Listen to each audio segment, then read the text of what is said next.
Bank Indonesia menyiapkan 7 langkah strategis untuk menjaga stabilitas nilai tukar rupiah dari tekanan dolar Amerika.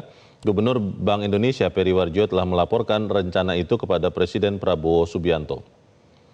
Langkah pertama adalah intervensi pasar secara tunai maupun instrumen turunan falas di dalam dan luar negeri. Bank Indonesia menegaskan cadangan devisa masih sangat cukup untuk melakukan stabilisasi itu. Selain itu, Bank Indonesia kembali menerbitkan instrumen sekuritas rupiah Bank Indonesia atau SRBI untuk menarik aliran modal asing masuk. Pembelian SBN di pasar sekunder juga terus dilakukan, di mana hingga akhir April 2026 nilainya telah mencapai sekitar 123,1 triliun rupiah. Untuk menekan spekulasi, pemerintah membatasi pembelian dolar Amerika tanpa underlying dari semula $100.000 menjadi $50.000 per orang per bulan. Bahkan ke depan, batasan ini akan kembali diturunkan hingga $25.000. Bank Indonesia akan meningkatkan pengawasan bersama otoritas jasa keuangan terhadap bank dan korporasi dengan aktivitas pembelian dolar tinggi. Kenapa under value penting yang ditempuh Bang Nisa? Untuk membuat rupiah kuat, membuat rupiah itu stabil ke depan.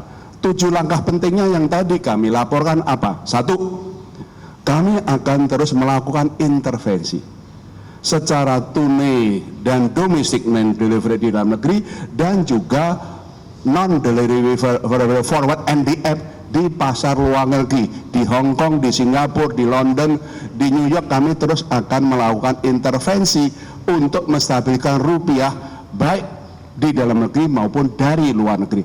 Cadangan devisa kami lebih dari cukup untuk melakukan stabilisasi nilai tukar rupiah itu. Yang kedua, tadi Pak Menko sudah menyebutkan, karena sementara ini SBN itu keluar, kemudian saham meskipun dalam minggu-minggu terakhir hasil koordinasi dengan Pak Menteri Keuangan sudah mulai inflow, tapi year to date masih outflow. Sementara saham terjadi outflow, sehingga kami bersepakat untuk sementara ini SRBI dibuat perlu inflow, sehingga inflow-nya SRBI bisa mencukupi outflow-nya SBN dan saham. Itu koordinasi kami dengan Pak Menteri Keuangan sehingga betul-betul menjaga inflow-nya dari portfolio asing itu masih year to date-nya masih terjadi inflow dan itu memperkuat nilai tukar rupiah. Nomor 3, ini juga koordinasi dengan Pak Menteri Keuangan, BI akan terus membeli SBN dari pasar sekunder. Ini koordinasi sudah awal tahun koordinasi dan kita lakukan. Kami sudah membeli SBN dari pasar sekunder, year to date adalah 123,1 triliun rupiah, dan kami akan melakukan koordinasi termasuk nanti Pak Menteri Keuangan bisa melakukan masalah buyback dan segala macam. Koordinasi sangat erat antara fiskal dan moneter. Kemudian yang keempat, kami juga dengan Pak Menteri Keuangan menjaga likuiditas di perbankan dan pasaran lebih dari cukup, yaitu terindikasi dari pertumbuhan uang primer yang selalu double digit. Di terakhir itu pertumbuhan uang primernya adalah 14,1%. Nomor 5, yaitu adalah yang kami sudah keluarkan adalah pembatasan pembelian dolar di pasar domestik tanpa underlying. Yang dulunya $100.000 per orang per bulan, kita turunkan $50.000 per orang per bulan. Itu yang kami langsung koordinasi dengan KSSK untuk penguatan, termasuk di dalam negeri. Itu adalah pasar yuan, Chinese yuan dengan rupiah sudah berkembang di dalam negeri.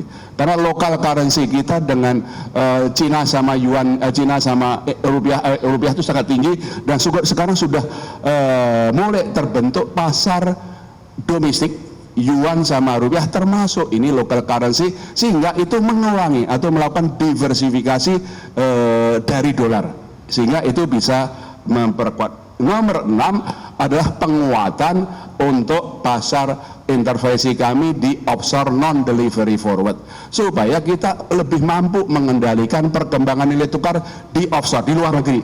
Selain intervensi yang terus kami lakukan, kami juga membolehkan bank-bank domestik untuk ikut jualan offshore NDF di luar negeri, sehingga pasokannya lebih banyak, sehingga itu akan memperkuat stabilisasi dari nilai tukar rupiah. Nomor berapa? 6 ya.